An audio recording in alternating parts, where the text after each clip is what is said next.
Jumpa lagi bersama dengan saya, Mr. Sorchan di dalam channel pengembangan kepribadian atau mentoring self improvement. Saat ini kita masih dalam konteks besar bagaimana membangun hubungan atau relasi dengan sesama.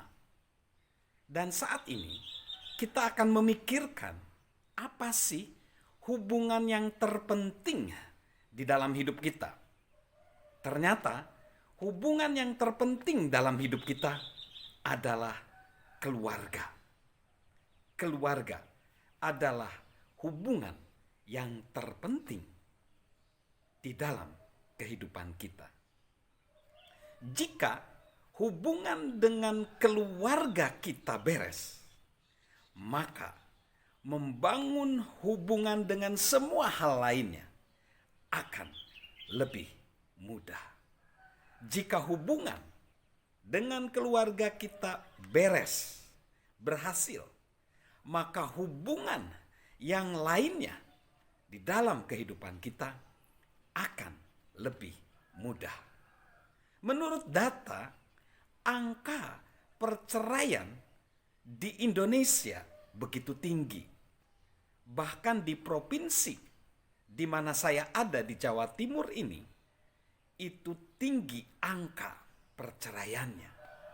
Lalu, peran ayah sebagai pemimpin keluarga, leader di keluarga juga menjadi faktor bagaimana keluarga menjadi banyak yang berantakan sehingga menimbulkan banyak masalah. Ada seorang psikolog yang mengatakan bahwa hanya 17% keluarga yang mengalami kebahagiaan yang sejati, yang real. Hanya 17%. Mengapa demikian?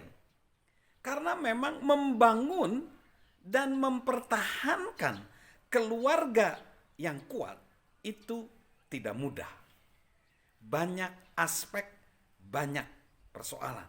Nah, oleh karena itu, seorang psikolog bernama Nick Stinnett, dia menegaskan ketika kehidupan keluarga kita kuat, kita menerima pesan bahwa diri kita itu penting, dikasihi dan diperhatikan.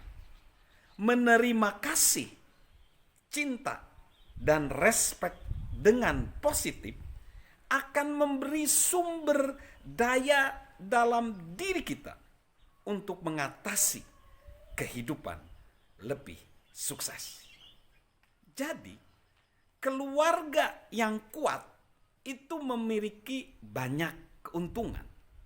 Tadi dikatakan, apabila kita merasa dihargai, apabila kita merasa dicintai, itu memberikan energi, sumber daya kepada kehidupan kita. Jadi, bagaimana membangun keluarga yang kuat?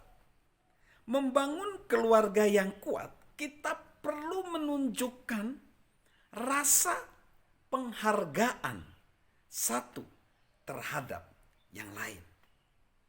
Sayangnya, banyak para bisnismen, banyak para pekerja, banyak kaum profesional, misalnya seorang tenaga marketing, dia bisa memperlakukan kliennya dengan baik, dengan menghargai kliennya. Tetapi giliran dia ke rumah, dia mengasari istrinya.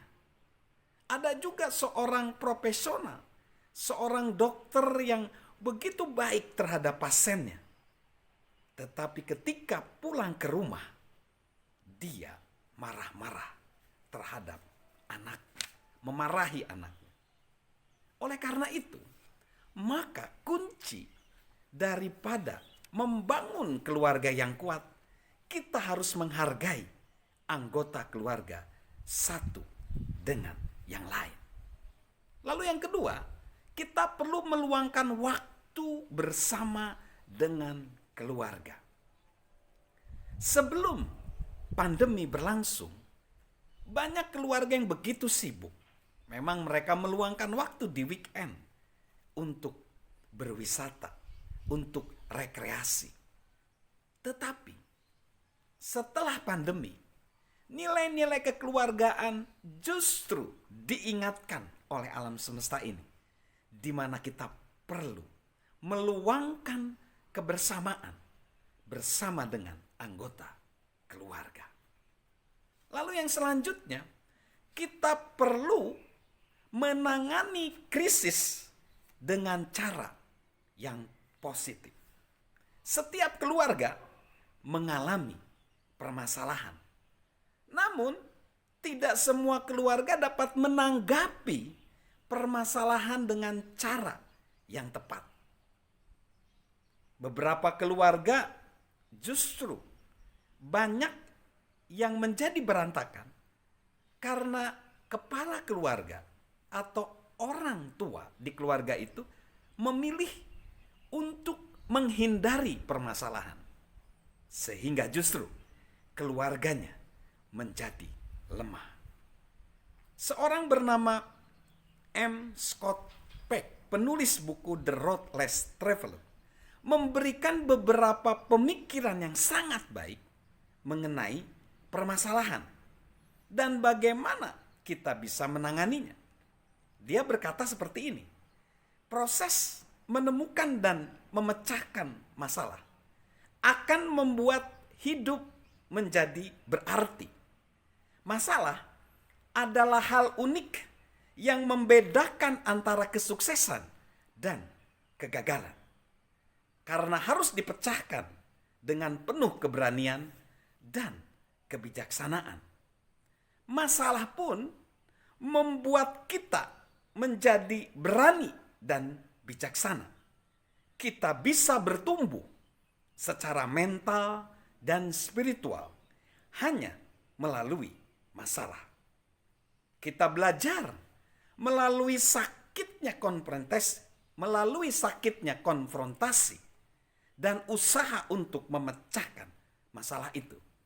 Seperti yang dikatakan Benjamin Franklin, hal yang menyakitkan itu melatih. Nah, oleh karena itu, untuk menjadi keluarga yang sukses dan akhirnya berdampak di dalam kehidupan lainnya, kita perlu menangani masalah keluarga dengan bijak.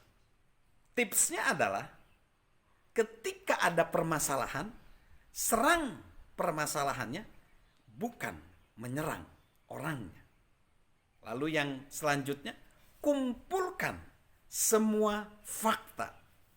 Lalu tuliskan semua pilihan untuk menyelesaikan. Pilihlah solusi yang terbaik. Lihatlah sisi positif dari permasalahan.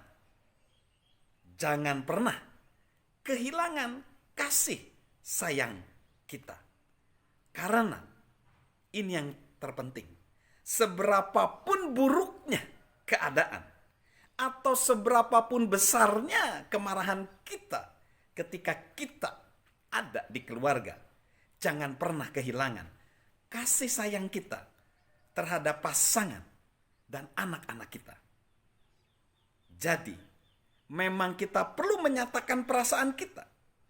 Kita perlu mengakui masalah kita. Namun teruslah mencintai anggota keluarga kita. Mencintai tanpa syarat. Itulah yang terpenting. Unconditional love. Mencintai tanpa syarat. Poin yang terpenting dari membangun keluarga yang kuat. Salam good relationship. Salam sehat dari saya, Mr. Sorjan.